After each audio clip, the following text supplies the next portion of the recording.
Estamos na Conferência Nacional das Associações do Apostolado dos Leigos, que organiza, desta vez em Viseu, o 4º Encontro Nacional. É um tempo de grande inspiração, como diz a organização, e eu tenho a certeza que com estes 3 intervenientes que me acompanham, vai ser sobretudo de inspiração e também de alerta para algumas situações que hoje vão ser aqui faladas, porque quando falamos de território, e depois dos incêndios que aconteceram em outubro, é uma realidade que nos é muito próxima. Eu tenho a certeza que hoje, com os conhecimentos que aqui vão ser partilhados, todos vão sentir que estamos a falar de uma realidade muito presente.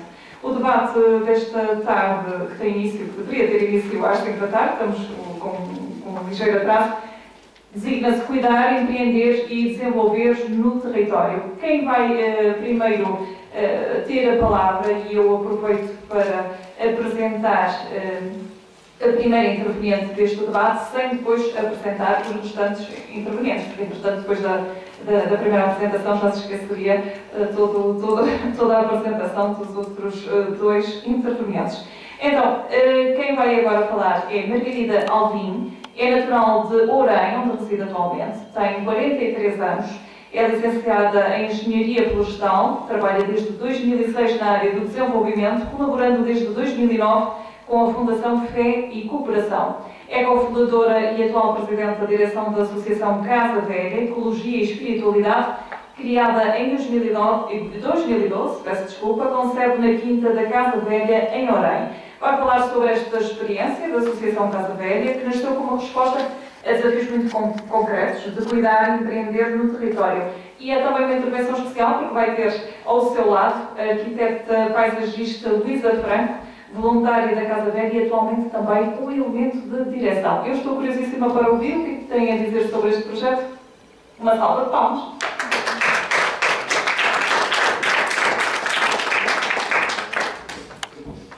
Vamos lá ver se me ouvem bem. Sim.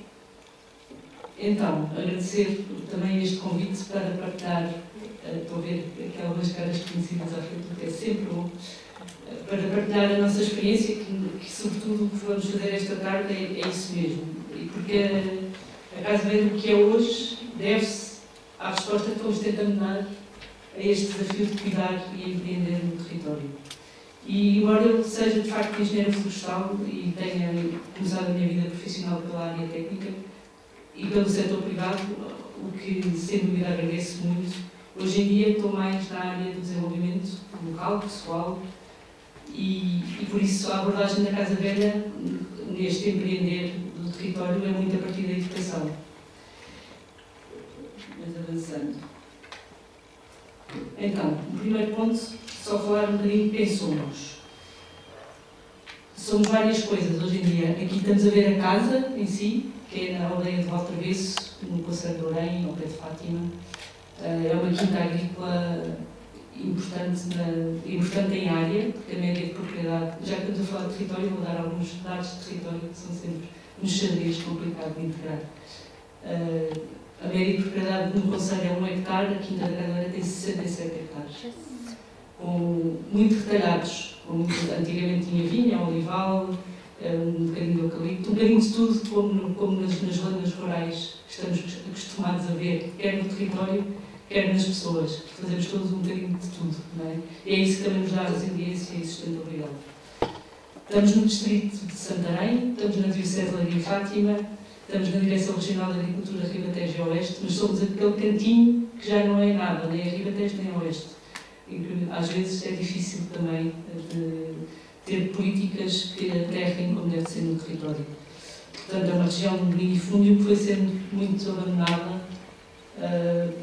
não apenas ali, mas no centro e norte de Portugal vemos muito isso, não é? Falando de incêndios, pelas características que têm, pelos impactos da política agrícola comum, foram um bocadinho esquecendo estas zonas não tão competitivas do ponto de vista agrícola. Isto uma primeira abordagem da Casa Velha. Mas o que queríamos mesmo partilhar convosco é como este cenário aparentemente de crise, não é? Estava a falar de declínio e de abandono, que todos vemos, vivemos na Casa Velha, e foi essa também a missão nos chamou a voltar a casa, depois de cresci ali, fui estudar para Lisboa aos 18 e voltei passar 16 anos e eu atualmente vivo lá. E porquê voltei precisamente com este, porque senti este desafio pessoal e o desafio que tínhamos para a nossa apresentação era com que respostas darmos a nível pessoal, familiar, de comunidade e de local. E isto começou como um desafio pessoal. Eu aqui, a Casa Velha é tão importante para mim e para a minha família, mas para mim, pessoalmente, senti também este chamamento, esta vocação a voltar a casa. Também num percurso espiritual que fui fazendo, de conversão interior, em que sentia o meu papel é voltar para casa. E não sei como é que voltar a ficar de uma quinta a cair, de uma família envelhecida e também a desaparecer, mas logo se vê. E, portanto, estas intuições, quando estamos a empreender no território, é muitas vezes o motor que nos faz continuar a andar e continuar a gostar também, não é? E por isso, um bocadinho que vou tentar fazer, e a Luísa depois complementará, é partilhar convosco como é que respondemos a este desafio através da parábola do grão de mostarda. Ou seja, porque o que sentimos muito que aconteceu na Casa Velha e que está a acontecer é esta passagem, esta transformação do grão de mostarda em árvore. E vamos fazê-lo em 4 passos, que no fundo fala muito do potencial de uma semente. A pequena semente do grão de mostarda, que aparentemente não tem valor nenhum, que não vai dar em nada, mas que de facto foi a partir daí que foi acontecendo e o que é hoje a Casa Velha foi aparecendo. Portanto, 4 passos: um olhar agradecido sobre a realidade, o potencial da fragilidade, a importância de conhecer para cuidar e esta consciência de como tudo está ligado. Então, primeiro passo, que no fundo corresponde aqui ao nível pessoal ainda. Esta transformação foi acontecendo na Casa Velha e começou pelo nível pessoal, o nível familiar. E esta fotografia mostra um grande carvalho que temos à entrada da casa e está o meu pai comigo ao colo e com as minhas irmãs à volta. E porquê é que eu ponho aqui esta fotografia? Porque como grão de mostarda, para crescer, tem que ter uma boa terra para se desenvolver. E essa boa terra existia ali e existe no nosso território sempre. Às vezes é que queremos fazer tábua rasa da história dos nossos territórios. E muitas vezes queremos fazer tudo novo sem olhar para o passado e sem olhar para quem antes de nós empreendeu naquele território. E uma coisa que tenho muito consciente e que agradeço muito é o património que a minha família me deixou em termos de cuidado com aquele território. Não apenas com a casa, mas com a comunidade, com o sentido de missão que os meus pais e os meus avós tinham através daquela casa. Passou por questões muito concretas de querer de gerir da melhor maneira a quinta, dar emprego às pessoas à volta naquela aldeia. Quando as coisas começaram a piorar, fundar uma adega cooperativa, que depois faliu, mas, enfim, houve sempre aqui tentativas e foi essa boa terra que eu respeito muito. Quando estamos a alterar alguma coisa na Casa Velha, é quase pisar de solo sagrado onde outros já fizeram alguma coisa, não é? Por isso, um bocadinho este olhar que agradece quem já trabalhou naquela terra e naquela casa por mim, por nós, e quem sentir que algo me é confiado e que somos chamados a cuidar e a levar em frente. E realmente, quando voltei para a Casa Velha, toda a gente achava que era, e eu própria não sabia muito bem, que era uma utopia conseguir transformar aquilo em alguma coisa, porque os meus pais, entretanto, morreram. Estas casas de família são sempre complicadas, porque são muitas pessoas, é uma casa comum, continua a ser, de várias pessoas. Mas a verdade é que, pouco a pouco, de uma aparente crise não, uma grande crise naquela altura, em 2010, começou, com pequenas experiências, a surgir uma nova realidade, uma nova vida naquela casa. E, portanto, esta importância também deste primeiro ponto, de quando olhamos para o território, de facto não estamos a partir de nada, estamos a partir de algo que tem sempre potencial, apesar de escondido, é sempre possível esperar contra toda a esperança, que é aqui o mote do nosso encontro. E o que é que foi acontecendo? Normalmente, quando estas intuições nos vêm, orientadas pelo bem, pelo espírito, o que acontece é que contagiamos a contágio à volta. Por isso, os incêndios florestais espalham-se como nós não queríamos, mas o bem também se espalha. E o que foi acontecendo é este segundo ponto que caracteriza uma semente, que é o potencial da fragilidade da semente. A riqueza que uma semente come, já lá está tudo, não é? A árvore que vemos teve a origem de uma pequena semente onde tudo já estava. E que às vezes, por ser tão pequena, não ligamos e achamos que não tem nada para dar.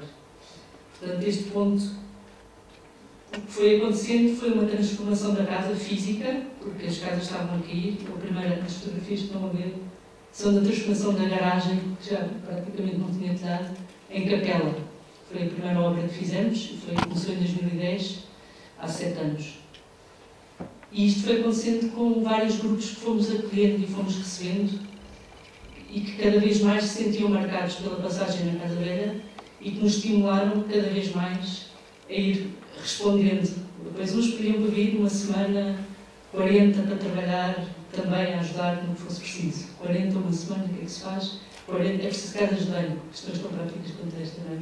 Isto foi sendo um motor que fez com que hoje a garagem é uma capela, a capela de um pastor, o palheiro é um albergue, os corrais das ovelhas são um agroturismo, com 6 quartos, e enfim, e a transformação física das casas, que é muito importante, sobretudo é muito importante, marcou muitas e muitas e muitas pessoas que foram passando e que foram ajudando a que esta transformação fosse possível. E isto também tem uma expressão social grande, porque começaram a vir um grupo de voluntários, do qual a Luísa faz parte, que se chama Atravessados. Atravessados porquê? Porque cada aldeia se chama Volta Avesso e porque se atravessaram ali nesta missão. E com isso começou a haver um religar àquela aldeia. A Casa Velha dava emprego a muita gente, depois acabou. E hoje em dia a relação com a aldeia é muito diferente, é muito de desenvolvimento e de relação social com os mais velhos e de educação com os mais novos. E os atravessados vão uma vez por mês, com diferentes missões. Alguns vão visitar os lares, as casas, o lar de idosos, outros recebem crianças, as crianças da aldeia na casa e fazem atividades com as crianças, outros cuidam da própria Casa Velha. Por isso, começou a haver aqui um impacto social também desta nova Casa Velha. Isto foi ganhando tanta expressão que, a certa altura, já não fazia sentido ser a família a levar isto em frente, porque havia vários amigos, ordens religiosas envolvidas a trazer grupos, e tivemos assim um momento de reflexão profunda, conjunta, em que se decidiu criar uma associação sem fins lucrativos. Portanto, em 2012, constituiu-se a Associação Casa Velha, Ecologia e Espiritualidade, onde na direção estamos 2 de nós, irmãs, está 3 amigos leigos, entre os quais a Luísa, está um representante dos jesuítas e uma representante das irmãs escravas de Sagrado Coração dos Jesus. Portanto, foi uma experiência de partilha de diferentes vocações que tem sido assim, muito importante. Como associação, então, ganhámos este pé do desenvolvimento local, porque começámos a poder candidatar-nos a projetos de educação com escolas. E hoje em dia, o que vemos aqui, por exemplo, é uma fotografia do projeto A Terra, que ligou as escolas do Conselho de Orem aos pequenos produtores locais e aos decisores locais. E percebemos que lá está, todo o potencial que o território, que aquele lugar tem, e não é preciso inventar a roda, que foi uma frase que foi marcante desta fase. Não se trata de inventar a roda, trata de se pôr a roda a andar. Com os agentes que estão ali, com as pessoas que estão ali e com as soluções que têm para dar, porque às vezes o que falta é ligar-nos uns aos outros. Isso foi também crescendo este impacto também de percebermos que é tão importante conhecer para cuidar, ouvir, porque cuidar é cuidar da maneira que as pessoas e que os territórios precisam e não como nós achamos que os territórios precisam, à nossa maneira, não é? Por isso também exige dar tempo a estes caminhos, participação, enfim. E um último ponto. Perceber como tudo está ligado.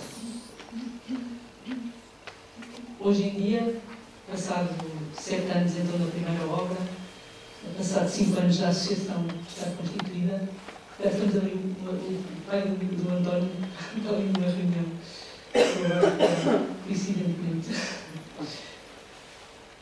Porquê é que está aqui isto, tudo está ligado?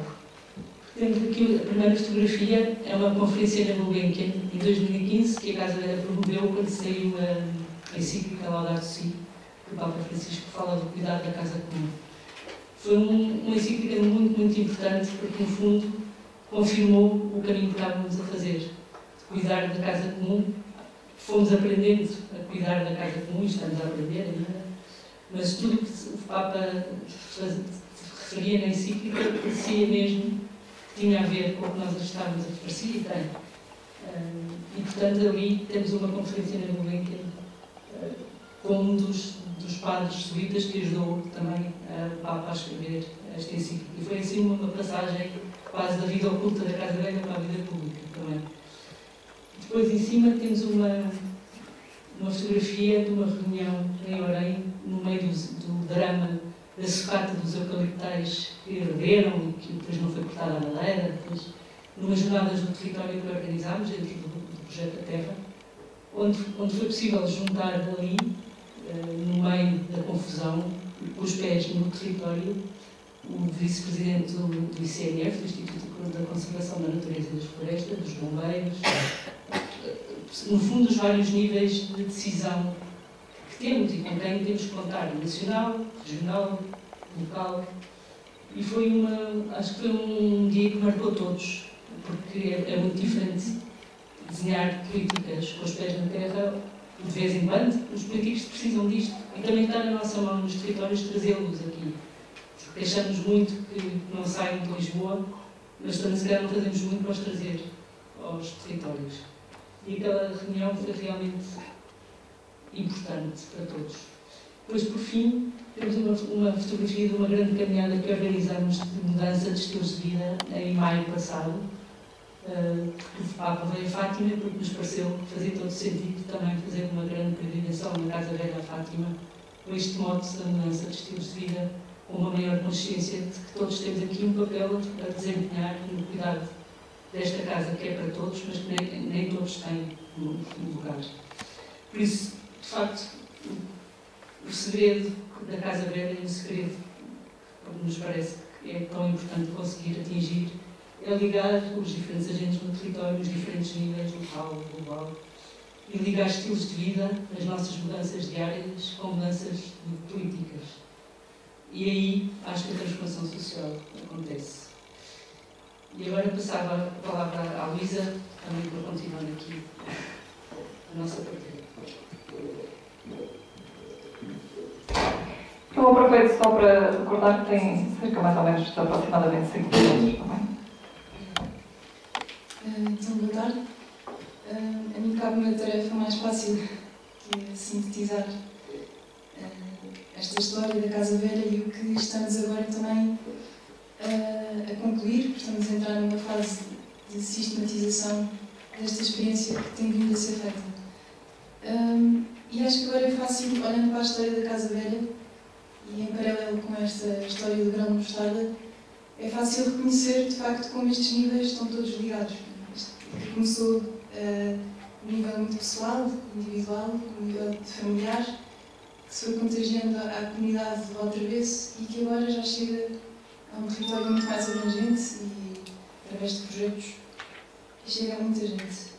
E também reconhecemos, olhando para esta história, que tudo isto começa, que alavanca para esta transformação, é esta pequena semente, que é exatamente esta conversão de cada um. Esta conversão pessoal que passa por um olhar reconhecido, agradecido, que se percebe que faço parte de uma história neste domingo, que faço parte de uma comunidade e que me leva a querer, então, também contribuir para este cuidado da casa comum. E digo isto porque é neste desafio de base de conversão pessoal, e que o Papa chama de conversão ecológica, que a Casa Velha tem vindo a reconhecer a sua missão, ao nível, sobretudo, da educação e da espiritualidade. E é também esta educação e esta espiritualidade, percebemos que na Casa Velha se vai fazendo, sobretudo, muito como um lugar de vivência, de experimentação, de experimentar um estilo de vida mais ecológico, mais comunitário, mais simples, é, sobretudo, muito agressivo. E são marcas que vamos dando nome, que chamamos de marcas da Casa Velha, que é um estilo de vida Casa Velha. Que já fomos enumerando, que é viver agradecido, viver sabendo esperar, viver despojado de todas as tralhas que normalmente trazemos, viver em comunidade, viver em verdade, viver abertos e disponíveis. E agora, nesta fase de sistematização da Casa Velha, eu esqueci de passar este quadro para mostrar esta ligação entre todos estes níveis. O tal desafio de base que é a construção pessoal. E agora, olhando com este olhar mais de síntese da experiência feita, reconhecemos que estas marcas da Casa Velha, que é uma marca de um estilo de vida, é também, no fundo, as marcas de todo o processo que agora fazemos, já a um nível mais local e de comunidade, que reconhecemos que vão estando presentes também neste processo. E queremos terminar, então, com a enumeração do que chamamos os pilares para cuidar da casa comum e que reconhecemos que podem ser pilares a replicarem-se noutros territórios. E o primeiro, que é este tal de base, é perceber que o compromisso social deve estar bem enraizado na consciência do dom, da pertença, da gratidão que desperta o cuidado generoso e atento. Este segundo, que a Margarida também frisou, que é esta ideia que o Papa também refere muito, que a realidade é maior do que as ideias, ou seja, que temos mais fruto partindo da realidade, não inventar a roda, mas pôr a roda a andar. Este terceiro, que é esta visão integrada, também muito presente na encíclica, em que percebemos que não só cuidamos do nosso canto, mas cuidamos do nosso canto com a consciência de que fazemos parte de um todo. Este quarto, o processo é mais importante do que os resultados, porque percebemos que, de facto, chegamos muito mais longe através da participação, apesar de sabermos que que torna o processo mais lento, mas que, no fundo, permite a apropriação de cada um deste projeto. Esta ideia também do quanto menos, tanto mais, que, no fundo, está muito nesta história da Casa Velha, que é acreditar que não precisamos de esperar para ter a ideia toda para avançar, mas podemos ir dando pequenos passos. Cada passo vai fazendo mudança. E, por fim, também temos cada vez mais consciência, não só a crescer a partir da realidade, mas a partir da realidade em ligação com outras realidades. E que isto vai abrindo vasos comunicantes, abrem janelas. E é assim que a Casa Velha tem vindo também a crescer e a chegar onde chegou hoje em dia. E não sei se temos tempo para... Pode ser?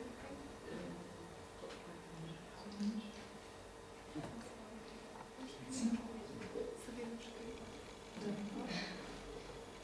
E para terminar, gostávamos só de partilhar convosco um vídeo da Casa Velha que, no fundo, é a Casa Velha a várias vozes.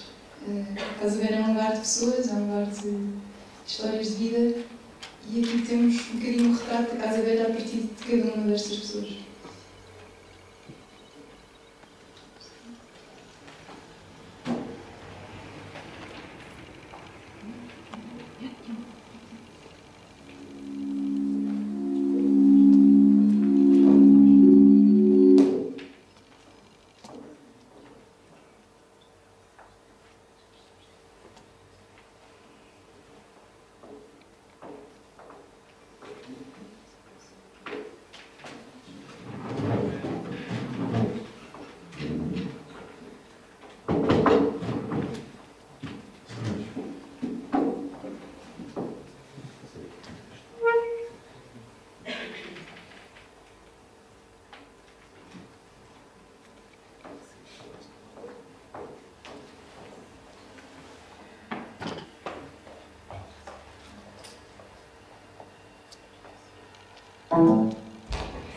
Isto é o que dá a ser em direto, há sempre destes problemas, não é?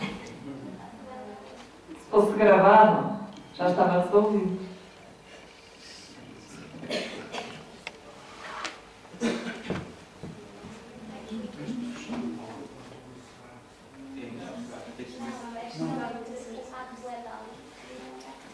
E não fecha. Bloqueou. Já veio a solução. Já veio.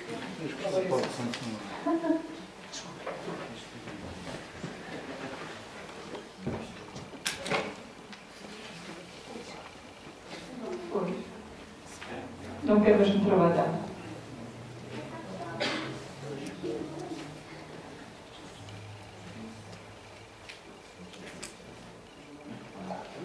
Ela está.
Porque é um sítio que me fala muito das raízes deste projeto e da família que aqui está também há já 4 gerações. Quando era miúdo eu vinha aqui muitas vezes, a adega estava, como preenchia-se, tinha lá aqueles túneis enormes que preenchia-se tudo de vinho. Aqui neste palheiro, que eu continuo a chamar palheiro, mas as pessoas agora chamam de albergue, porque de facto quando eu vim aqui a primeira vez isto era um palheiro, tinha mais que 1 metro de terra e palha e não tinha estas paredes. A casa tinha ovelhas, tinha bois, tinha cavalos, sempre foi uma casa onde houve sempre muitas reuniões de família, tínhamos aqui uns piqueniques desta alpendre, esta casa empurra muito para este alpendre. Isto é uma atividade já muito antiga. A mãe da Margarida sempre tinha a varanda, sempre com muitas sardinheiras. Eu vejo bastante preferidas na casa das minhas sardinheiras. Estou num grupo de jovens que é os atravessados e reunimos aqui uma vez por mês. É o ponto de equilíbrio, é a quinta, é os atravessados.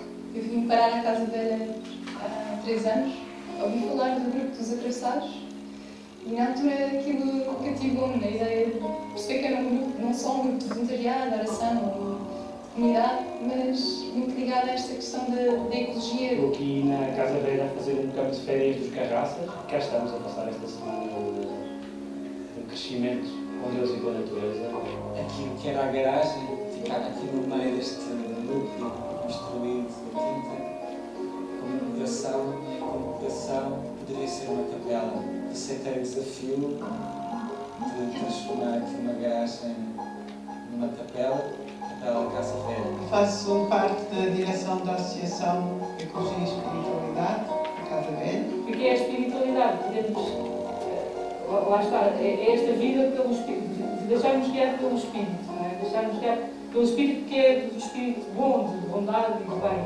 Portanto, o Espírito que nos faz sair, nós próprios sair para os outros e sair para cuidar, para... E a ecologia falamos nisso, de cuidado com a casa, não é? De cuidado com a casa e, portanto, esta relação ecologia e espiritualidade. Os projetos com a relação com a comunidade local, com o Val Travesso, com a aldeia, com a comunidade local, são das coisas mais importantes que estão aqui a acontecer, aqui assim na associação. A Câmara Municipal está presente através da Horta Vida. E a horta é a ligação da produção agrícola, daquilo que nós fazemos na ajuda aos produtores agrícolas e florestais também, na produção animal, e é a ligação com a Casa Velha também passa muito por aí. Estou também muito envolvida no projeto A Terra, que é um projeto que é promovido pela FEC, em parceria com a Casa Velha e a Câmara de Orem e outras associações, que trabalha muito esta questão do desenvolvimento rural aqui em Orem. Quando começámos a ideia de fazer o agroturismo e quando começámos o projeto do agroturismo, não acreditava que fosse possível a concretização desta obra e a obra está feita. Eu acho que a Casa Velha é uma piscina de bem. A simplicidade, esta comunhão, este encontro. Recolhimento, diversidade, são palavras que se podem usar também. Sentido de família. Respeitam-se muitas regras. Eu acho que é um lugar perfeito. Recolhimento e partilha, as duas coisas estão juntas para mim, aqui assim na Casa Velha. Beleza. Calma. Casa Pinho.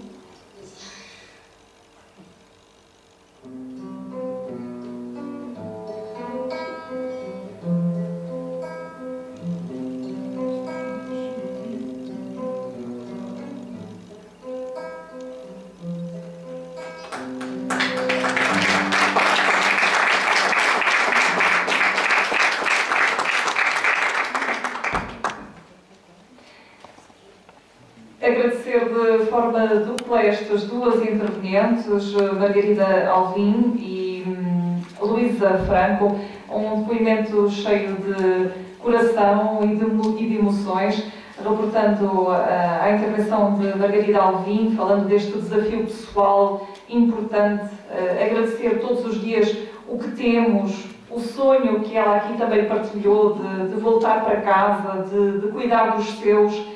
A questão da educação, também muitas vezes aqui referida, ligar as escolas aos produtos locais e, sobretudo, uma frase que me ficou do discurso de Margarida Alvim: queixamos-nos muitas vezes de que os governantes de Lisboa não se deslocam até à nossa zona, mas o que é que nós também fazemos para que eles venham cá? Não é? Se todos pensarmos nesta questão, talvez nos deixe a pensar. A Luísa Franco, arquiteta paisagista, fica também esta referência que, por vezes, viver despojado de todas as tralhas que temos no dia-a-dia acaba por ser a melhor e a mais saudável opção. Vamos passar ao nosso próximo interveniente. António Ferreira tem 51 anos, casado, 3 filhos, vive no interior, em Purus, onde é empresário, agricultor, produtor florestal, dirigente associativo de organizações ligadas à floresta e à agricultura e faz ainda parte da mesa da Santa Casa da Misericórdia.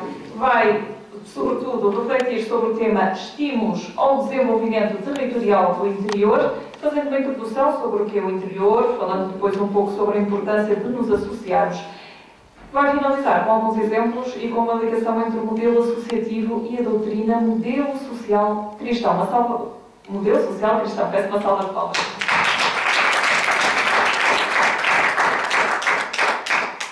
Sim, senhora. Boa tarde a todos. Bem, depois deste momento que a Margarida e a Luísa nos trouxeram aqui, tudo o que nós dissemos a seguir vai saber a pouco. Mas pronto, antes de mais, obrigado por nos fazerem lembrar que a vida não é só das 9 às 5, o dia-a-dia intenso que a maior parte de nós vivemos, mas que esta parte diferente da vida também é mesmo a mais importante. Bem, eu vou voltar à outra parte menos importante da vida, mas que também faz parte da vida. E tentar aqui assim ver um bocadinho, olhar um bocadinho para o que é o interior e o que é a noção que nós temos de interior, e se ela é mesmo assim, a importância de nos associarmos. Isto vai ter que uma coisa que vai para a frente.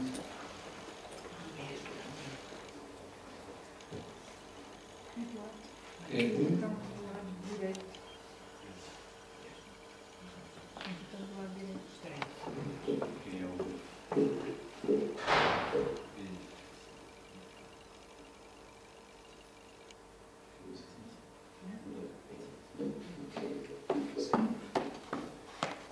do interior.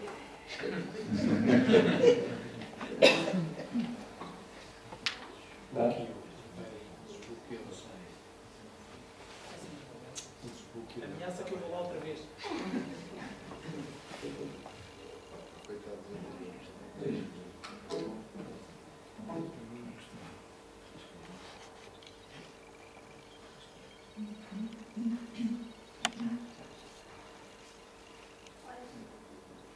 Já está, sim senhor. Bem, depois, quando me deram este título assim, cheio de palavras difíceis, eu tive que olhar para isto assim, e dizer, bem, agora o que eu vou fazer?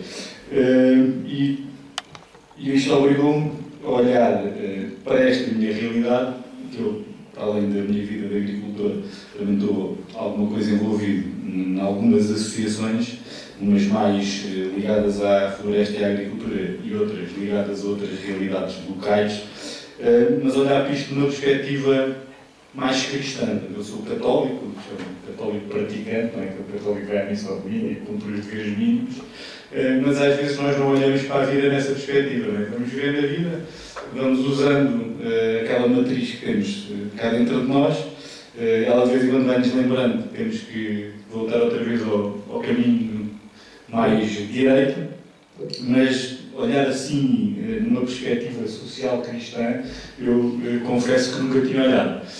E gostei muito de perder ou de ganhar umas horas a tentar olhar para esta minha realidade de outra maneira. E depois uma coisa que eu gosto sempre de fazer que é perceber se ganhamos alguma coisa com isto ou não, não é? Portanto, isto faz as coisas e alguém ganha alguma coisa com isto ou só estamos a passar o tempo? Bem, este mapa é a definição oficial de interior. Portanto, interior é tudo que é azul. Temos ali uma coisa branca, que é o sítio onde nos encontramos, que é um oásis no meio do deserto, não é? Que é Viseu. E depois temos ali umas coisas encarnadas, que foram as pessoas que reclamaram, porque tiraram-nas do interior e elas disseram que queriam ser interior. Mas isto nem sempre é verdade. Isto não é o mais importante no que diz respeito ao interior. O mais importante é que o interior são zonas que não fixam a população. Portanto, e nós temos aqui o interior em dois modos. Em modo de densidade populacional, que é aqui há pouca densidade, no encarnado há muita densidade. Se nós tomarmos que o verde é bom e o encarnado é mau, não é aquilo que eles querem dizer com aquelas coisas. Portanto, eles querem dizer que o encarnado é bom e o verde é mau. Mas eu vou usar que o verde é bom e o encarnado é mau. E depois, deste lado, temos os tais polos de atração. Portanto, nós no meio do dito interior azul, temos que algumas zonas, que são estas zonas encarnadas, que continuam a atrair população ou a não deixar que ela se vá tanto embora. Portanto, eu vivo em Cruz, não sei se alguém disse ou não, mas vivo em Cruz, que supostamente é uma zona 45 minutos de Lisboa, mas que perdeu, é um concelho que perdeu 30% da sua população nos últimos 10 anos. Portanto, e o interior muitas vezes não está onde nós achamos que ele está um bocadinho pelo país inteiro. O que é que são os problemas que eu vejo no meu interior geográfico? E que se têm acutizado e enfatizado nos últimos anos. Eu acho que nós, em termos de cultura e de informação, estamos melhores do que já tivemos, porque hoje em dia o acesso à cultura e à informação é mais facilitado com a internet, com a televisão, com os telemóveis, com tudo o que é tecnologia. Não digo que seja a melhor informação e a melhor cultura, mas há mais facilidade E onde é que nós estamos a perder e onde é que é o nosso grande problema? É a 4 níveis. Na educação, na saúde, na segurança e na cidadania. Porquê? Porque é isso que nos estão a tirar do interior e por isso é que as pessoas não querem lá estar. Portanto, as pessoas têm menos escolas, têm escolas de menos qualidade, têm menos segurança. Alguém falava aqui no painel anterior que já não está lá a GNR, aldeias em que já não está lá nem o Senhor Padre. Portanto, nós nas vilas ainda temos essa facilidade. Mas cada vez temos menos. Relativamente à saúde e a algumas partes da cidadania, os tribunais, a justiça, portanto, nós já estamos mais habituados a que é melhor ir a um hospital maior em Viseu do que ter um centro de saúde um bocadinho mais aberto à nossa porta. Por isso, o grande problema que eu vejo hoje em dia no nosso interior é a educação e a segurança. Os meus filhos já são relativamente grandes, 2 já estão inclusive na universidade, não tenho mais novo em casa, mas eu quando eles tinham 10, 12 anos dizia aos meus amigos: não, vocês viverem em Cruz é ótimo, porque aquilo é igualzinho a viver em Lisboa, não têm que pagar colégios, portanto, podem ter os miúdos na escola pública, porque a escola é ótima, eles andam na rua, vão a pé para casa, e eu hoje não digo isso. Portanto, hoje já tenho as minhas dúvidas se quero que os filhos dos meus filhos vivam naquele interior se ele não mudar. Portanto, e acho que isso é que nós temos que tentar, que é mudar um bocadinho esse interior. Portanto, e porquê é que nesta realidade é tão importante o associarmos e os tais envolvimentos associativos? Porque quando nós chegamos a este problema de não ter coisas que fixam as pessoas na região, nas terras mais pequenas, começamos a ter falta de massa, não temos massa crítica, portanto não há pessoas suficientes, e depois há uma coisa pomposa que chamamos falhas de mercado, não é? Portanto não há ninguém que queira fazer lá coisas, não é? Portanto, aquilo que a Margarida fez, que é ir para voltar para lá para a terra e fazer um turismo rural, portanto, ou um café, ou uma livraria, ou qualquer coisa do género, é difícil porque a padrões de hoje em dia, da economia de hoje em dia, não há massa crítica. E entramos num ramo, que é o ramo onde eu acho que as associações se movem, que é o ramo dos serviços sem mercado. Portanto, as associações e os envolvimentos associativos são envolvimentos que jogam no mercado, que é o mercado dos serviços sem mercado. Portanto, é um conjunto de atividades que ninguém quer fazer. Portanto, e ou nós nos juntamos, os que lá estamos, ou aqueles que lá vão de vez em quando, e arranjamos um modelo que permite que esses serviços existam e que essas realidades existam, ou muito dificilmente elas existem. Sendo que essa realidade, esse associativismo, que é um bocadinho um modelo económico de proximidade, não é? Ao pé das pessoas, que não olha para aquela coisa que é só fazer as contas e ver a taxa interna de rentabilidade e o valor líquido acrescentado e aquelas coisas matemáticas e financeiras, tem que ser de qualidade e tem que ser profissional, porque nós podemos ter uma boa ideia, mas se ela não for profissional e se não for de qualidade, pronto, ela aparece, mas rapidamente se extingue e na realidade as que têm, as que vingam e as que se mantêm e as que geram resultados e que geram mais valias para as pessoas são aquelas que têm qualidade e são profissionais.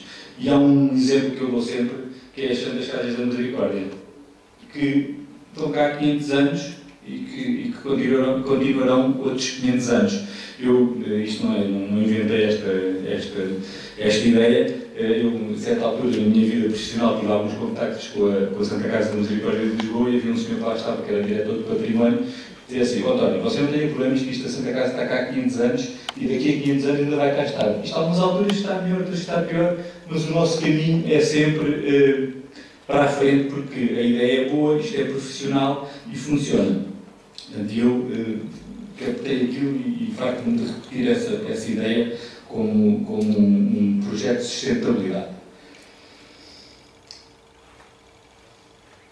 Bem, e então, e a tal perspectiva social cristã? Portanto, eu, como digo, nunca tinha pensado muito nisto. Eu estou numa família, a minha família é uma família pronto, que até tem alguma vivência cristã, inclusive a meu irmão, que é padre, portanto, que mesmo que a gente não quisesse, obriga-nos a ter uma vivência cristã, para além, às vezes, até do razoável, mas na realidade nunca tinha olhado para isto desta maneira. E como é que eu comecei a ver isto? O que é que a gente tem aqui de diferente? Temos aqui uma perspectiva que é a perspectiva um bocadinho laica do tudo para todos, não é? Que é aquela coisa, não, isto o que é bom é que haja tudo para todos e os recursos são inesgotáveis. Portanto, e nós estamos a viver isso hoje de uma maneira muito profunda, em que há grupos que reclamam para além de tudo que é razoável e alguém lhes diz sempre que sim. E temos uma contrapartida a isso, algo diferente, que é a tal perspectiva social cristã, que é o bem comum, é a solidariedade, é a subsidiariedade.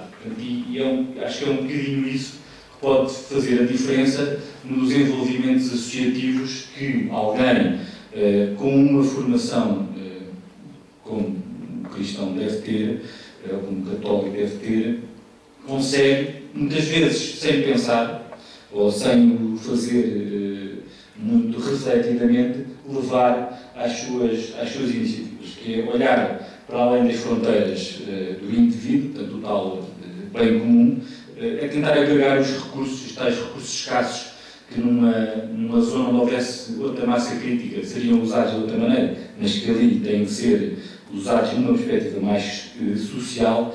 E uma coisa que eu acho que é importantíssima, que é aquilo que também já foi referido pela Margarida, que é não fazer tudo de novo, é complementar. Há coisas que estão a funcionar, nós temos feito, às vezes é só dar um pequeno empurrãozinho e as coisas continuam a andar e mantêm-se por muitos anos. E foi a minha reflexão, foi onde cheguei e onde achei que poderia haver aqui alguma diferença, era nesta vertente de termos que optar, termos que usar as coisas de forma racional, temos que olhar para o bem comum e não olhar para a realidade própria de cada um. Depois, o que é que eu tentei fazer? Foi trazer aqui dois exemplos onde eu acho que se pode mostrar que isso acontece. Em duas organizações lá da minha terra, como se costuma dizer, não é? Em bom português, a Santa Casa da Misericórdia, da qual eu faço parte lá da mesa, somos mesários, e a Associação de Produtores Florestais, que tem uma atividade dinâmica e que, com toda esta problemática dos incêndios e da realidade florestal portuguesa, tantas vezes incompreendida e mal percebida e mal gerida, leva a que existam na opinião pública ideias completamente distorcidas do que é e do que deve ser a nossa realidade territorial e a nossa realidade rural.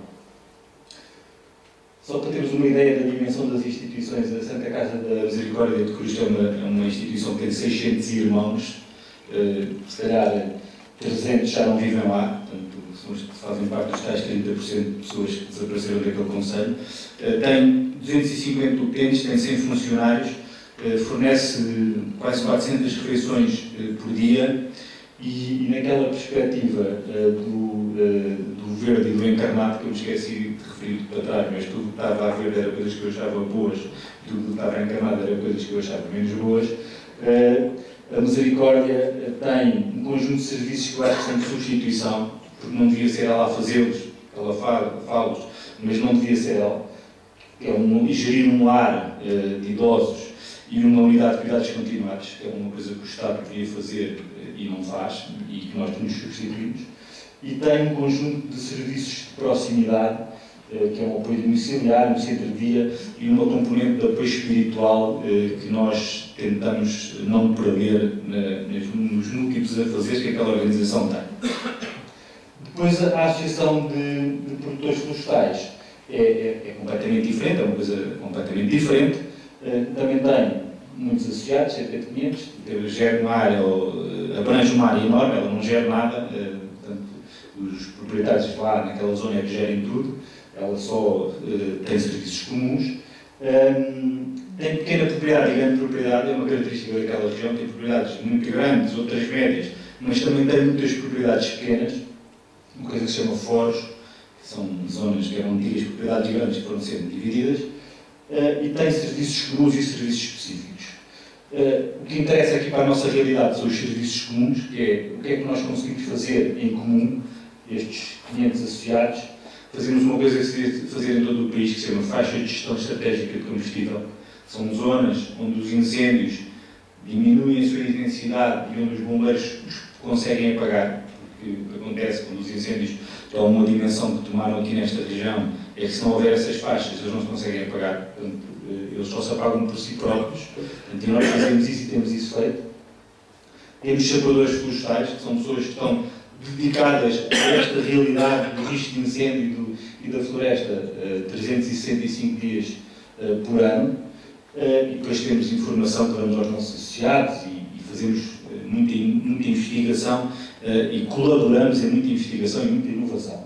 Depois temos coisas específicas que cada um, de acordo com a sua dimensão, pode pedir, são planos por menor, apoio à gestão, acompanhamento de serviço, uma série de outras coisas que não têm muito esta dimensão. Só para termos uma ideia gráfica, que às vezes é mais fácil de perceber do que a conversa, isto é uma realidade de uma ZIF, que é uma zona de intervenção florestal, que é uma coisa que se calhar vocês já ouviram falar, que junta propriedades para uma defesa comum da floresta. E o que é que nós fazíamos? Os das grandes propriedades, os das pequenas propriedades, os das médias propriedades, quando chegava ao verão, fazíamos todos, nós chamamos aceiros, que é uma coisa à volta da propriedade para haver menos risco de incêndio. Portanto, o que é que passámos a fazer? Pronto, e destes aceiros havia muitos que não se justificavam serem no sítio que eram, e havia outros que deviam ser feitos e não eram. E o que é que passámos a fazer com o ZIF? Passámos a fazer, se eu apontar para o sítio certo, os aceiros certos nos sítios certos. Portanto, passámos a ter uma perspectiva de território, uma perspectiva comum, tanto que se cada um tiver por si, não se consegue atingir. Portanto, isso é um bocadinho também o que acontece nos outros serviços, que chamamos de tais serviços sem mercado. Portanto, se não houvesse esta organização associativa, nós não conseguimos proteger-nos como conseguimos neste momento. Bem, e então, a outra componente difícil da tarefa que me deram foi o associar-se paz, justiça e paz, que é uma coisa que me fez logo justiça. Justiça e paz são duas coisas difíceis, não é? Pronto, justiça é mais fácil de nós percebermos, porque conseguimos ligar mais à nossa vida diária, uma vida justa, não é? E ao pensamento católico e cristão, mas a paz é sempre uma coisa que nós achamos que tem a ver com guerra, não é? Mas não necessariamente com aquela guerra bélica, de tiros, de mortes, mas também muito, e foi nessa perspectiva que eu tentei pôr isto, que é da guerra interior, não é? Da nossa paz interior. E porquê é que estas... eu mudei um bocadinho o nome para gerar justiça e dar paz. Como é que estes desenvolvimentos associativos, que são tão importantes nos tais territórios do interior, que estão pelo país inteiro, como é que eles podem gerar justiça e dar paz? E foi isso que eu tentei fazer aqui assim. Ao nível das duas organizações que eu trouxe aqui como exemplo, o que é que gera justiça na Santa Casa da Misericórdia? Portanto, é garantir o acesso a quem mais precisa. Portanto, há na realidade pessoas que precisam daqueles serviços que a Santa Casa da Misericórdia disponibiliza. É redistribuir recursos. A Santa Casa é uma entidade que tem alguns recursos e assim redistribui-os de um modo mais efetivo. E é o voluntariado que as pessoas dão. Há imensas pessoas que colaboram connosco em regime de voluntariado real, portanto, sem querer nada em troca. Isso é a parte do dar mais justiça. Portanto, e onde é que aquilo dá paz? A quem é que aquilo dá paz? Bem, há uma coisa que vai estar imensa paz, que nós temos o Sr. Padre lá a falar com os velhotes e ir à casa das pessoas. Porque a grande maioria das pessoas querem isso, mais do que qualquer outra coisa, querem alguém que as ouça e alguém que as ouça desprendidamente, sem as psicanalizar e sem lhes dar uma receita a seguir. Que as ouça com profundidade. Dá segurança às pessoas que lá estão, porque nós investimos muito na qualidade do serviço que é dado às pessoas, e também dar alguma segurança nas famílias, de onde as pessoas vêm, porque na realidade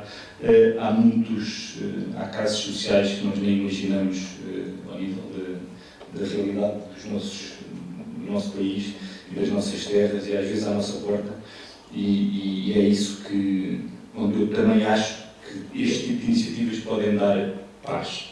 Na parte da outra, que é uma parte mais mundana, mas também dá justiça e também dá paz. Dá justiça na floresta, porque reparte melhor os recursos, não é? Portanto, conseguimos ter os recursos mais bem utilizados. Assegura uma coisa que são externalidades à sociedade, também é uma coisa que se fala muito. No fundo é a floresta e os territórios rurais prestam uma série de serviços que nós nem nos apercebemos. A água vai para a tal barragem, que agora não tem água, não é? Chega lá limpa e pura, porque há um sistema ecológico que a leva lá. Portanto, e isso é uma realidade. Depois há o carbono, há o ciclo dos nutrientes, há uma série de realidades ecológicas que são também geradoras de justiça, no sentido que é uma redistribuição de bens à sociedade. Eu gosto muito deste ditado, que é: a terra é do dono, a paisagem é de quem a vê. Que é uma coisa popular, e é verdade, isto é um bocadinho a realidade dos territórios rurais e desses serviços do ecossistema, que é: o dono tem que cuidar do seu bocadinho, mas o resultado é para todos, é para quem vê, portanto é para a sociedade toda. E nós somos muito maus a passar essa mensagem, e depois os seus jornalistas também não querem ouvir, não é fácil passá-la. E onde é que isto nos dá paz? Dá-nos porque isto diminui o risco de existirem catástrofes. Isto que aconteceu em junho e que aconteceu agora outra vez em outubro, se houver mais envolvimentos associativos, pode não ter as dimensões que teve.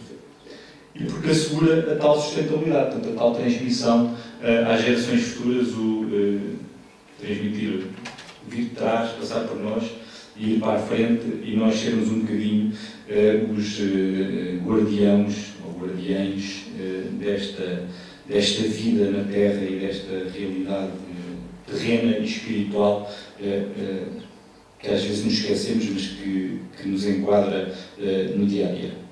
Bem, e isto vai acabar no Papa, não é? Portanto, porque eu, por acaso, não li, tenho de dizer que não li a encíclica toda, mas apanhei logo um bocadinho que eu acho que diz tudo o que a gente precisa de ouvir, não é? Que são inseparáveis a preocupação pela natureza, a justiça pelos pobres, o empenhamento na sociedade e a paz interior. Portanto, isto, acho que aqui está um bocadinho esta realidade do que é preciso fazer e de termos que olhar às vezes mais do que das 9 às 5, temos que olhar 24 horas para a nossa realidade e perceber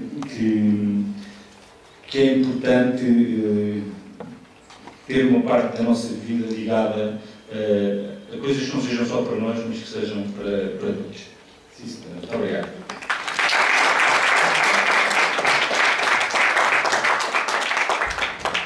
Mais uma brilhante exposição, desta vez do engenheiro António Ferreira, que falou, entre muitos assuntos, desta questão de termos mais infraestruturas, mas não coincidir com o número de serviços que, francamente, temos perdido, a importância de nos associarmos, dando 2 exemplos muito concretos, a Santa Casa da Misericórdia de Coruche e a Associação de Produtores Florestais. Acho que todos podemos aqui perceber, com dados e com os mapas que também foram demonstrados, eu pelo menos fiquei também com outra noção do que é realmente o interior do país. Vamos agora passar ao último interveniente deste palco de hoje, aqui no auditório do Seminário Maior de Viseu. João Nunes nasceu em 1982, é licenciado e mestre em Engenharia Mecânica pela Universidade de Coimbra, na especialidade de Energia e Ambiente. Doutorou-se em Biociências em 2015 na Universidade de Coimbra e no Instituto de Catálise e Petroleoquímica do Conselho Superior de Investigação Científica de Espanha,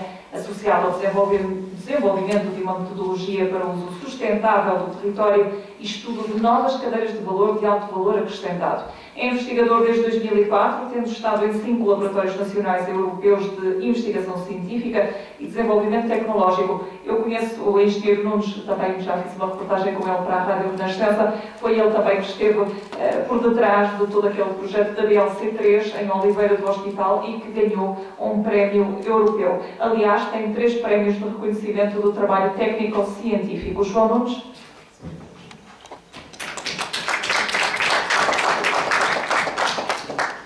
Muito boa tarde a todos. Antes de mais, agradecer o convite para estar aqui presente, quer a título pessoal, quer também em nome da BLC3. A apresentação tem 2 partes principais. Uma, o pensamento sobre as questões do interior e o papel da investigação, e depois culminar com o exemplo da BLC3, como é que a BLC3 está no interior, está em Oliveira do Hospital, a sua sede, e como é que consegue dar uma nova visão a um território que cada vez está mais abandonado. Para introduzir, sou natural de Oliveira do Hospital e algo que me fez sempre um bocado de confusão.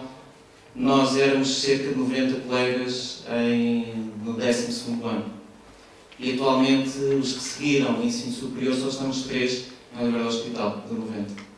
E isto é a realidade que nós temos na região interior, porque nós também não criamos condições para fixar esses jovens. E depois acho que também há um papel de, cada vez mais, os pais também têm que ter uma educação diferente. Eu vejo muitas vezes a educação dos pais que é quase que trabalham todos os dias para formarem os filhos em termos de ensino superior e cada vez menos querem a responsabilidade de eles ficarem nas regiões onde são naturais. Isto é o que eu vejo no dia-a-dia, parece que é a única função dos pais é ganharem ordenado para pagarem ensino superior aos filhos, para depois os filhos poderem estar bem, e hoje ter um ensino superior não quer dizer que se esteja bem e que se vá ser feliz e que se esteja com um futuro garantido. Falou-se também um bocadinho aqui a questão do interior e a questão dos incêndios florestais. Eu costumo também dizer que nós cada vez temos mais meios, gastamos mais dinheiro e temos mais incêndios florestais. Eu sou natural do Hospital, presenciámos de perto o problema dos incêndios florestais e, de facto, a política e os erros não é só dos que estão lá agora, nem dos anteriores. Eu acho que isto já tem mais de 30, 40, 50 anos de erros que há no interior em relação à floresta e que hoje estão-nos a tornar cada vez mais preocupantes porque cada vez menos temos atividade económica. E o que nós costumamos dizer é, em 1950, nós tínhamos 50% do território à agricultura. Queria dizer que havia atividade económica. Podia ser profissional ou não profissional, ser rentável ou não rentável, mas existia atividade económica. Estes 50% eram as nossas faixas de controle de combustível. E por isso é que não tínhamos a dimensão dos problemas de incêndios que temos atualmente. Agora, o que é que falta? Falta-nos desenvolver, então, tecnologia e inovação que nos permita chegar outra vez a uma realidade de 50% do território ter atividade económica. Quer seja pelo que eu vou apresentar das biorefinarias, quer seja pelo que se domina a bioeconomia, que é valorizar a terra. Isto é só para demonstrar, isto é um gráfico que demonstra estes pontos todos vermelhos são territórios abandonados. Se vocês cruzarem depois a evolução todos os anos onde é que há incêndios na Europa, o cruzamento é igual em relação ao território abandonado. Isto é outra realidade. Nós cada vez mais temos em matos incultos, a agricultura a diminuir e a floresta tem-se mantido mais ou menos, não tem uma flutuação tão grande em relação à agricultura e aos matos e aos incultos. Para terem noção, nós temos uma perda média económica anual de entre 800 a 1000 milhões de euros. E a questão que se faz é porque é que não se investe todos os anos em atividade económica, investe-se nos territórios, e os territórios estão no interior, em todas as regiões interiores, e se calhar não tínhamos esta perda económica anual com os incêndios florestais. E devíamos ter, então, um papel ativo, que é, em vez de estarmos no pós-fogo, estarmos antes do fogo. Acho que é aí que estamos a falhar todos os anos e há dezenas de anos. Gastamos imenso sempre no contexto do combate e estamos a gastar muito pouco, que é ter ações e atividades de valorizar a terra. Isto é um exemplo. Este ano houve os incêndios florestais, mas também já houve, isto foi ao Oliveira do Hospital, isto foi há cerca de 7 anos, e vejo um problema da lixiviação e dos rios em Oliveira do Hospital das Cinzas. E quase ninguém têm noção da dimensão do impacto também com os incêndios, que é a perda de qualidade dos territórios, dos recursos e dos ecossistemas e também ao nível dos recursos hídricos. E isto é uma imagem cada vez mais comum, que é o fogo entrar dentro das populações. Isto também porque temos erros graves, que é, estamos muito pulverizados no interior, cada vez menos nessa pulverização. Para terem noção do número, que é um bocado assustador para o contexto interior, e se calhar não vamos conseguir rebater essa situação, a nível mundial, por dia, há uma deslocação de 1,5 milhões de pessoas para as cidades. No mundo. E a perspectiva que existe é 70% da população vai viver em cidades. A grande questão é então o que é que vai acontecer ao resto do território. E que modelos é que nós temos que ter se vai-se tudo abandonar e vão estar todos nas cidades. Agora, falando e voltando ao tema da apresentação, que é o papel da investigação, e porque é que a investigação é importante e pode ser uma oportunidade para as regiões interiores. Isto é 2011, mas mais ou menos está atual. Agora, Portugal estava numa 33ª posição ao nível da inovação e no mesmo ano, Portugal estava na 33ª posição em termos de índice de desenvolvimento e de empreendedorismo. Quer dizer que a inovação, o desenvolvimento e o empreendedorismo estão ligados. Mas nós, para sermos inovadores, precisamos ser criativos. E se olharmos para o índice de criatividade, vejam onde é que está o maior índice de criatividade. É sempre nas zonas onde temos maior população. As zonas onde nós estamos, Serra da Estrela, Pinhal Interior Norte, Centro, estão aqui embaixo do índice de criatividade. E se não há criatividade, não há inovação. Se não há inovação, não há desenvolvimento económico, não há empreendedorismo, temos o abandono do território. Esta é a realidade, como comecei a falar. Cada vez temos menos jovens e menos massa crítica no interior. Mas temos uma oportunidade, que é voltarmos outra vez às origens, que é termos a terra para explorar. Agora não podemos explorar sempre da mesma forma. Nós antes explorávamos sem tecnologia, uma maneira muito mais artesanal, todas as pessoas cultivavam com enxada e hoje está-se a largar a enxada e estamos a utilizar máquinas para sermos competitivos também, para ter uma qualidade de vida superior e melhor. E é isso que nós temos que evoluir e eu vou-vos apresentar depois também um bocadinho que é o contexto da bioeconomia. A nível da matéria-prima, pus aqui, temos conhecimento. Nós falou-se ao bocado de uma barreira que existe, já vou falar, que é a questão de Lisboa e o olhar para o interior e a prioridade sobre o interior. Costumamos sempre dizer, pela dimensão da BLC3, qual é que são os nossos parceiros. Eu costumo dizer que o principal parceiro da BLC3 é a natureza. Porque a natureza, nós sabemos sempre que ela vai lá estar, é fiel, e onde está a maior base de conhecimento é da natureza, se nós soubermos observar a natureza e aprender com ela. Olhando também para o tema e para o desafio que foi feito, que é qual é que é o papel da investigação, eu acho que nós as perguntas que nós queremos é, queremos jovens, queremos investimento, queremos desenvolvimento, queremos um território interior vivo. E agora, de que forma para que sigamos isto? Se nós precisamos investir em pessoas e conhecimento, um dos grandes vetores de aposta tem que ser a investigação. Porque a investigação está associada ao conhecimento, está associada a desafios. Os desafios conseguem motivar os jovens. Os jovens só vão para regiões do interior se houver desafios. Se não houver desafios, os jovens não se motivam a estar no interior. Isto não é um problema cultural que nós temos. Os jovens não têm a motivação de ficar no interior igual a ficar numa cidade. Então, para criar os desafios, vamos criar o desafio intelectual. E o desafio intelectual é possível fixar e captar jovens de qualquer parte do país para estarem nas regiões interiores.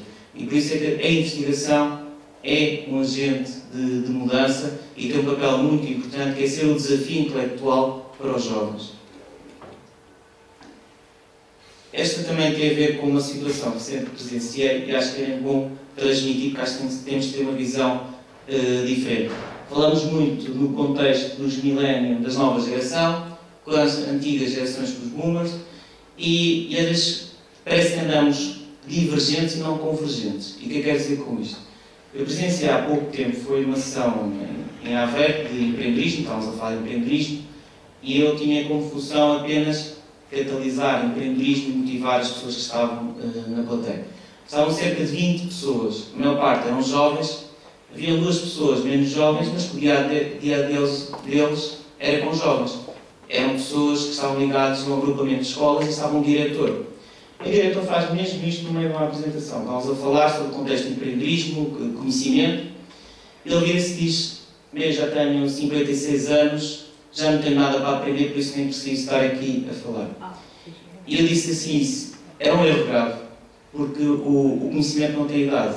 Nem se deve fazer, acontece, às vezes se falha muito, que é as pessoas, como último argumento, onde estão a discussão entre mais jovens e mais idosos, eu já tenho muitos anos, eu é que sei, isso não interessa. Eu costumo dizer sempre às pessoas que o conhecimento não tem idade. Tanto pode ser uma criança de 5 anos mais do que um idoso com 75 anos, ou o contrário. O que eu acho que as pessoas têm que se cruzar e serem convergentes e não serem divergentes. Por isso é que eu pus o ponto de interrogação, porque não faz sentido andarmos sempre com esta postura e cada vez mais temos esta cultura instalada em Portugal. E isto também é um problema grave cultural. E acho que cada vez mais temos que estar num papel que é: estamos todos sentados na mesma posição, fazemos todos parte da mesma atividade dia a dia. Não vale a pena andarmos cada vez mais nesta posição. Falando agora um bocado da BLC3. Desmitificando o que quer dizer BLC3, parece que é sempre um código, não é código da Vinci, é mesmo um resumo, uma expressão que me acompanha há muitos anos. BLC é biomassa lenocelulose. Isto é um termo científico. E o que é biomassa lenocelulose? É matos incultos, é resíduos florestais, é resíduos agrícolas, é madeira. E isso é um termo que me acompanha há muitos anos em termos de investigação e que é a principal matéria-prima que temos em Portugal. E para perceberem, biomassa lenocelulósica é o equivalente a como se disséssemos que temos petróleo em Portugal. O petróleo vem dos resíduos orgânicos, mas à escala geológica, ao longo de milhares de anos, a composição forma-se petróleo. Mas esse petróleo vem da parte orgânica. E essa parte orgânica está cá. Quanto mais nós abandonamos o território, mais matos nós temos, mas mais petróleo nós temos. E não temos a visão que, se temos essa riqueza, que é que não valorizamos e cada vez mais abandonamos. O 3, o último, tem a ver com microalgas, que também foi a minha primeira atividade de investigação, no 11º ano. Tinha como montarmos um clube de aquariofilia na escola, e a minha primeira atividade foi alimentar peixes a partir de microalgas, que é a aquacultura, atualmente. Por isso é que tem a junção DLC3, DLC com 3, é a junção de 2 atividades de investigação que estão muito na gênese da minha atividade. A BLC3 é uma associação de científicos educativos, está com sede no Oliveira Hospital, já tem um polo em Alfândega da Fé e já temos mais 2 polos em negociação que são entidades e municípios que querem que uma pessoa também nos ajude a desenvolver territórios interiores. Temos 4 prémios atualmente, fomos considerados as 10 melhores incubadoras da Europa, das 25 do mundo de ligação universitária. Ganhámos em 2016 o prémio pela Comissão Europeia como o projeto mais inovador ligado à economia circular e em 2017 fomos finalistas do programa Startup Europe, que é ligado ao empreendedorismo e ao desenvolvimento local. Isto é uma imagem 3D que é mais fácil. Esta é uma visualização a 360. A Liana já lá esteve recentemente. Imaginem, as pessoas quando chegam lá, eu venho pelo site, vêm sempre que é BLC3 no interior, e às vezes custa um bocado. As pessoas chegam lá quando vêm de fora e têm reuniões que dizem que não estávamos à espera disto. Porque estão só à espera de grandes estruturas de investigação e inovação em Lisboa, no Porto, Coimbra, Aveiro, no litoral. Quando chegam ao interior, a primeira admiração é como é que está uma estrutura destas. É sempre uma das primeiras admirações que as pessoas têm. Só para perceberem que nós temos capacidade de investigação, desenvolvimento tecnológico, apoio ao nascimento de empresas como a incubadora. Temos uma zona já piloto de biorefinaria, já não é uma ideia utópica de estar no laboratório, já está em termos concretos de demonstração tecnológica e temos capacidade para juntar muita massa crítica. Para termos só a nível de números, a BLC3 foi fundada em maio de 2010, teve o primeiro projeto aprovado e início de atividade em setembro de 2011 e hoje trabalham em Oliveira do Hospital, no campus, 55 jovens, com idade média de 27 anos, 35 são da BLC3, os restantes são da incubadora. Na BLC3 já estão 4 doutorados, 7 em doutoramento e os restantes têm mestrado. E isto é uma realidade totalmente diferente no interior. E isto quando nasceu o nível C3, dizia-se que era impossível existir uma estrutura destas no interior. E hoje demonstramos que não há impossíveis, precisamos é de acreditar. Agora, claro que isto exige um trabalho muito grande, muitas pessoas, muitos jovens, no dia-a-dia. Temos 4 áreas de investigação principais: cidadania, temos o projeto Lab Edu, que eu já explico um bocadinho, que acho que é interessante, energia e território, ambiente e qualidade de vida, e agricultura e tecnologias alimentares. Trabalhamos sobre 2 eixos e acho que todas as pessoas que estão cá presentes conhecem-se. Nós temos um bocadinho diferente em vez de utilizar destes 2 grandes chavões: bioeconomia e economia circular. Bioeconomia é muito simples, é valorizar o que a terra dá, o recurso biológico. Mas valorizamos de forma eficiente e de forma inovadora, que é conseguimos chegar ao mercado. Para chegarmos ao mercado temos de ter inovação, temos de ter produtos diferentes, mas é através da terra. Economia circular era o que antigamente se fazia, que os restos alimentares das pessoas eram para os animais cresciam, engordavam, alimentavam outra vez as pessoas, e isto é a economia circular. As pessoas utilizavam as cinzas para os árvores, que era como fertilizante e desinfetante. Isto era a economia circular que existia, que depois nós deixámos de ter esse conceito de economia circular, ficámos com um conceito de economia linear, que é gastamos muito, consumimos muito e não voltamos a valorizar. O que nós queremos com a economia circular é, se a população está a crescer muito, cada vez mais, e nós cada vez mais temos menos recursos, então nós temos que ser mais eficientes e pouparmos os recursos naturais. É o que a economia circular pretende. E estas 2 dimensões que se juntam e que se trabalham no nível C3, valorizar a terra de forma mais eficiente e em conceito de economia circular, cada vez temos menos recursos. Isto é só para demonstrar um conceito que também é fácil de perceber. Acho que é mais fácil quando nós falamos em Lisboa, porque acho que cada vez mais as pessoas em Lisboa fecham-se a um ecossistema urbano e perdem a sensibilidade sobre as regiões interiores. O que nós falamos é, temos também de ter uma visão diferente, que é que os recursos são escassos, mas os recursos têm valor. E quando falamos em biomassa e celulose, que é os matos e incultos, para terem noção, é possível produzir-se produtos farmacêuticos através de matos incultos. É possível produzir-se plásticos e polímeros através de matos e incultos. É possível produzir substitutos de gasolina e de gasóleo por matos incultos.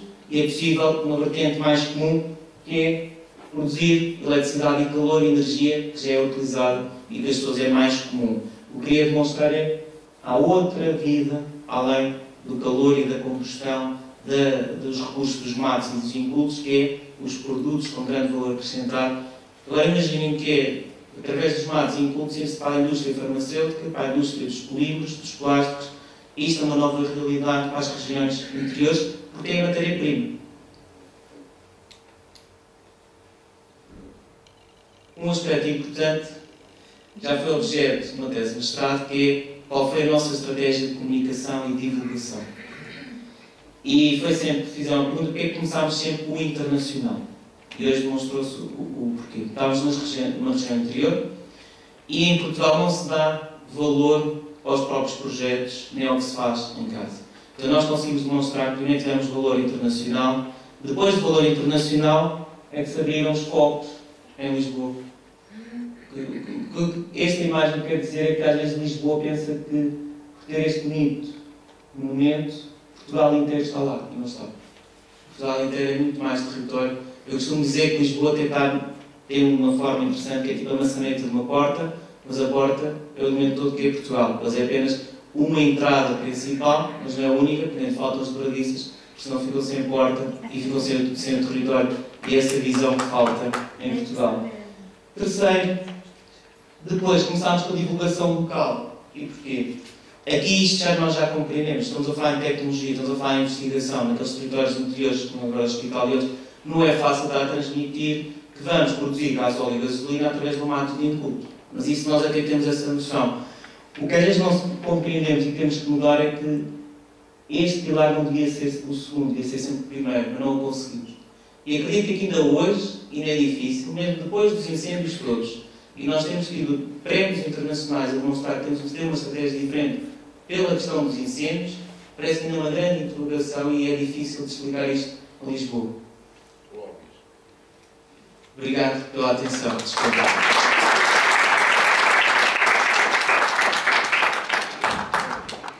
verdade, João Nunes, engenheiro que ainda este ano partilhava, creio que foi no começo do ano, que partilhava com a Renascença.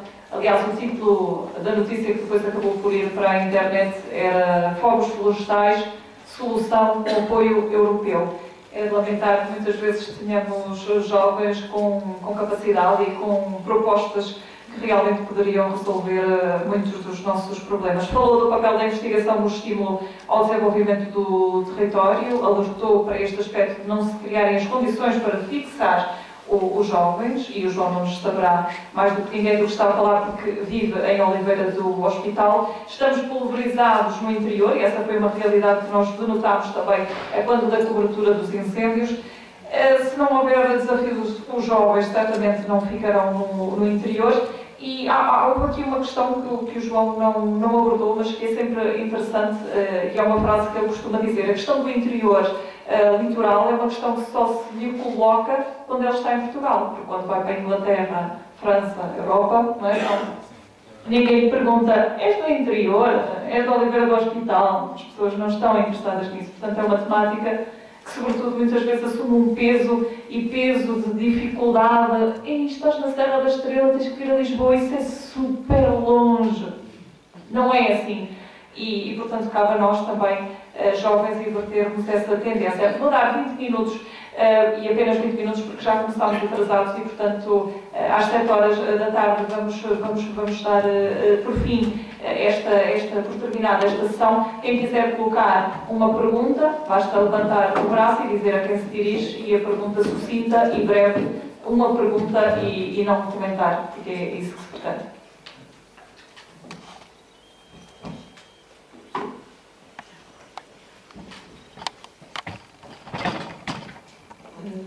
Eu gostei muito de todas as intervenções que foram complementares e que realmente são todas um sinal de esperança e de querer e de vontade de recomeço muito forte.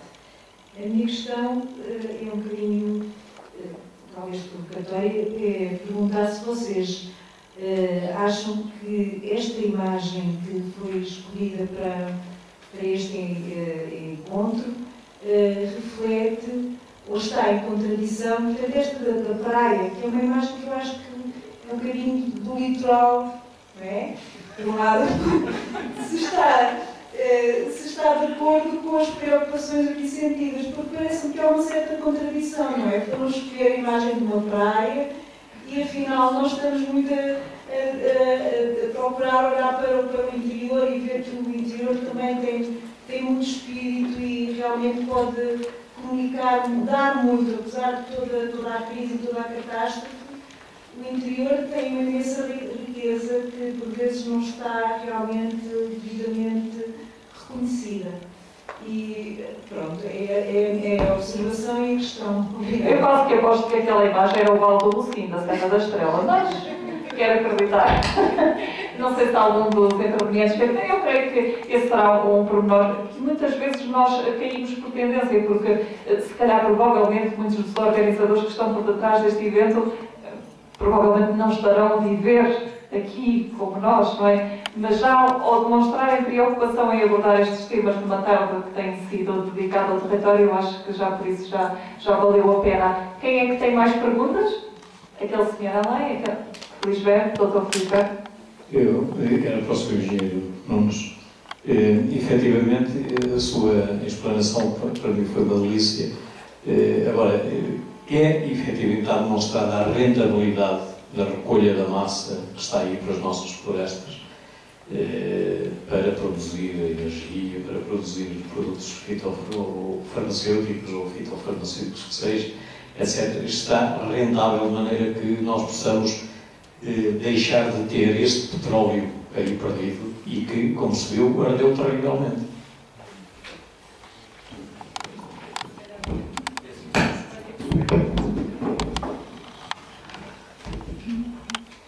Sim, está demonstrado. Antes havia a dúvida da questão tecnológica, agora já não há dúvida da questão tecnológica, agora é as questões económicas que se levantam. Há várias dimensões e várias formas de leitura. Uma já existem também biorefinias no mundo que estão a funcionar e estão a demonstrar que é possível. Segundo, na Segunda Guerra Mundial, quando a Alemanha ficou isolada do mundo, e quando ficou isolada, ficou sem petróleo, o Hitler, de facto, tinha muitos defeitos, mas tinha visão. O que fez foi valorizar a floresta para produzir gasóleo e gasolina, para pôr a frota toda militar a andar e conseguiu o fazer, e foi estratégico. Quando nós olhamos agora qual é a importância e de que forma é que temos de olhar para as biorefinarias no contexto em Portugal, temos que olhar para várias dimensões. Uma, a questão do mercado, se tem capacidade de chegar ao mercado e aviá-lo economicamente, e tem esse potencial. Eu dou um exemplo. Por cada 1 kg de biomassa, se formos só para a eletricidade, temos um valor acrescentado bruto de 15 cêntimos. Por isso é que não é viável as centrais de biomassa e é um bocado difícil de estar a comunicar as biorefinarias porque se fala em biomassa e depois essas centrais de biomassa não funcionaram, porque é que vão funcionar as biorefinarias? E a questão que está é no valor acrescentado. Enquanto que 1 kg de biomassa para a eletricidade gera 15 cêntimos, se for para biocombustíveis gera 60 cêntimos, mas ou vai 5 vezes o valor acrescentado. Se for para os bioprodutos, valores acrescentados superiores, nos vai entre 1 a 2 euros. Mas depois, ainda olharmos para outra perspectiva, se é quase viável a eletricidade e tem um valor acrescentado tão baixo, é possível ser viável então para 5 vezes o valor acrescentado bruto final pela cadeia de valor. Mas ainda temos outro ganho que deve ser sempre equacionado, e por isso é que estes projetos, nós já fomos contactados 2 vezes pelo Banco de Investimento Europeu, e é um projeto que está de destaque a nível europeu, porque é o primeiro no mercado petroquímico, que as biorefinarias entram no mercado petroquímico, em que a entidade promotora é uma associação. Porque podemos juntar o empreendedorismo social com o empreendedorismo económico. E o que nós temos que olhar para isto é que este projeto, conforme nós queremos desenvolver, ele já podia ficar a estar no terreno se tivéssemos uma visão puramente industrial. Puramente industrial quer dizer que em Portugal faziam-se 2 biorefinarias e só ficavam em 2 locais. E o que nós queremos é que as biorefinarias estejam pelo território todo e sejam uma ferramenta de desenvolvimento local. Isto quer dizer que a parte pública, na parte da matéria-prima, no recolho, as associações, juntas de freguesia, as câmaras, tem que fazer parte dessa equação e, ao mesmo tempo, depois a parte industrial para o escoamento do produto. E este projeto que nós queremos é juntar a visão do empreendedorismo social para que não seja só os ganhos económicos que tenhamos. Porque todos os prejuízos que nós temos por ano, de 800 a 1000 milhões de euros, todos nós pagamos a fatura de forma direta e de forma indireta. E essa perda que existe anual era muito importante se tivesse sido canalizada para apoiar investir, não só em projetos de biorefinaria, como bioindústrias e de outras entidades que também têm ideias e também têm projetos que também implementar. Próxima questão. Boa tarde a todos os oradores. Uma saudação um bocado, até porque pelo menos 2 comunicações eu vou tentar integrá-las na minha questão. Mas antes de mais, uma saudação à Associação Casa Velha. Curiosamente, vocês copiaram o nome de uma associação que eu pertenço que é uma coisa mais pequenina. É mais uma associação de amigos que se abriu e como nós nos juntávamos numa casa antiga. Portanto, o nosso grupo não se preocupa, não tem que pagar direitos de autor. Acho muito bem, pronto, ainda bem, Margarida, ainda bem que a colega Margarida resolveu voltar, mas voltar não como neo-rural, voltar à séria, não é? Porque há muita gente que volta como neo-rural e normalmente esse não vem para ficar, vem para experimentar e depois volta. Portanto, parabéns. Parabéns pelo vosso projeto, que eu também estou num parecido e gostava que fosse como o vosso, mas pronto, não sou eu só que decido. Eu e, aliás, uma amiga também aqui está. Relativamente à comunicação do engenheiro António Ferreira, é engraçado, eu sentia-me tentado convidá-lo a vir falar sobre as ZIFs, e sobre os aceiros, só que assim, como sabe, quando saiu a legislação das ZIFs, era exigida uma área mínima enorme. Não foi pensada para o interior da Beira Alta, de certeza. Ninguém arranja aqueles milhares de hectares na Beira Alta, todos juntos. Para já não está cadastrado. Há montes de gente em Lisboa, e no Porto, e em Coimbra, e a gente não sabe de quem é a terra, a mata. É ponto 1. Segundo, não há grandes propriedades florestais. É tudo pequenino aqui. Tudo. Agora, houvesse de facto massa crítica, e o senhor disse bem, alguém fazia lobby. Vocês no Ribatejo são bons a fazer lobby. Nós aqui não. Não somos. Nós temos um complexo em Viseu. Não queremos ser interior. É uma estupidez. As pessoas de Castelo Branco assumem que são interior.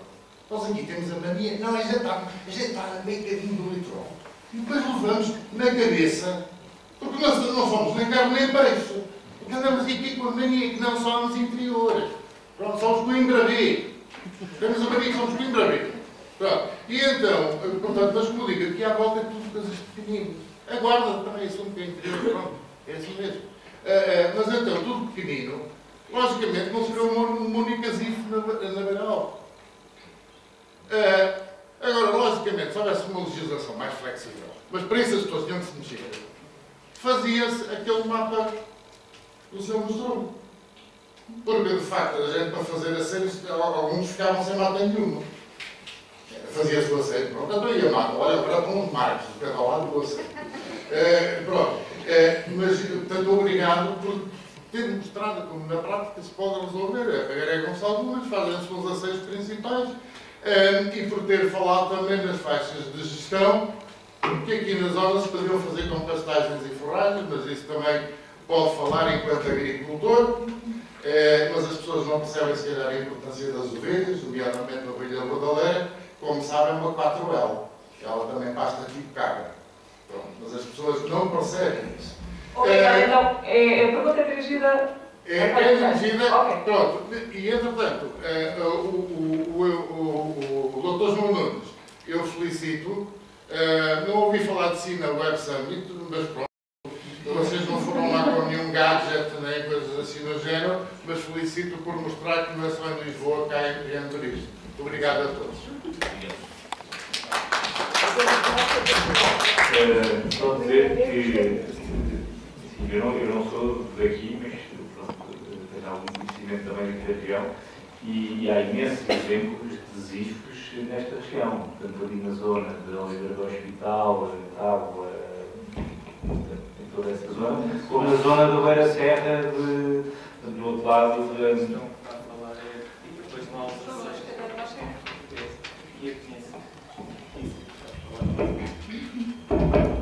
Sim, o que falta ou há coragem política para aproveitar as grandes catástrofes e fazer essas reestruturações, como Espanha fez com a Grande Guerra Civil, que reestruturou toda a parte urbana e aproveitou esse momento.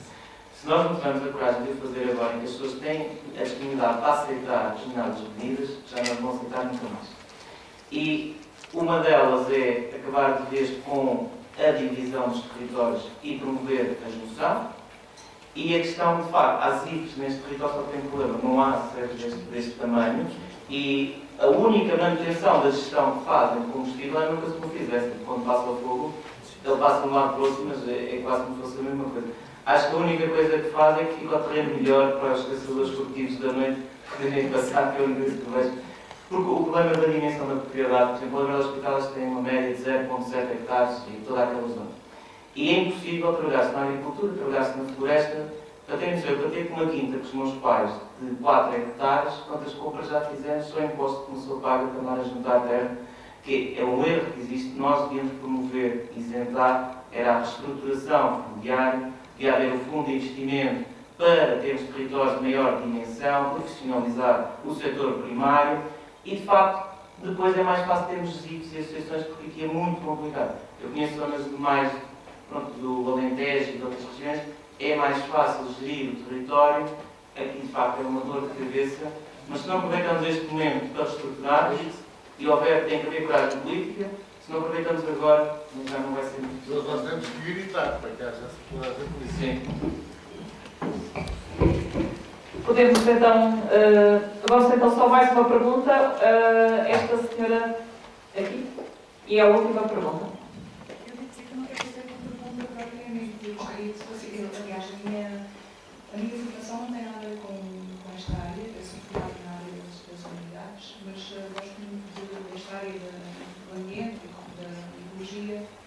E gostei muito de ouvir tudo aquilo que foi aqui. É uma preocupação grande que eu tenho nesta área também, e agora é mais em particular para mim conta dos últimos acontecimentos. E dizer que eu não quero formular uma pergunta, gostaria de dizer algo que realmente gostaria de ver. Eu conheço o trabalho feito pela Pastoral da Cultura, conheço o trabalho feito pela Pastoral da Família e outras pastorais, e acho que, não sei se vou dizer um disparate, mas se calhar poderia haver uma pastoral do ambiente. Eu li a Laudato Si, vi a preocupação que o Papa sente também nestas questões, e tendo em conta o trabalho tão bem feito pelas outras pastorais, penso que se calhar, havendo uma pastoral do ambiente, ou o facto de haver uma pastoral do ambiente poderia permitir fazer com que esta temática fosse mais divulgada, os bons exemplos fossem partilhados e discutidos. E pronto, não sei se isso é um disparate, mas é uma preocupação minha. Peço desculpa, não fiz nenhuma pergunta. Eu creio que é uma questão premente. Aliás, existem tantas áreas, tantas pastorais que abordam diversas temáticas e diversos temas. Eu acho que aí, se calhar, ainda não se ponderou a pastoral do ambiente, porque os escuteiros católicos, que de alguma forma estão muito relacionados com a vida ativa religiosa, fazem um trabalho de muito empenho e de muita força e até de promover diversas iniciativas a nível nacional para esse sentido, mas nunca serão devemos. Aliás, a engenheira Margarida Alvim focou esse aspecto da educação desde pequena. Sim, mas é claro que é muito pertinente o que está a dizer, e a verdade é que isso está a germinar. Uma comissão de ecologia. Precisarem de ajuda. Sim, está a haver, por iniciativa também da professora Manuela Silva, que é da Comissão de Justiça e Paz, está a mobilizar várias organizações, a Rádio está presente também, e por isso há de haver aí, a ideia é essa mesmo, é passar esse então ao lado de si, para o terreno e para a vida da Igreja no dia a dia, nas paróquias, nas catequeses. E, portanto, havemos todos de poder ter a oportunidade de participar também.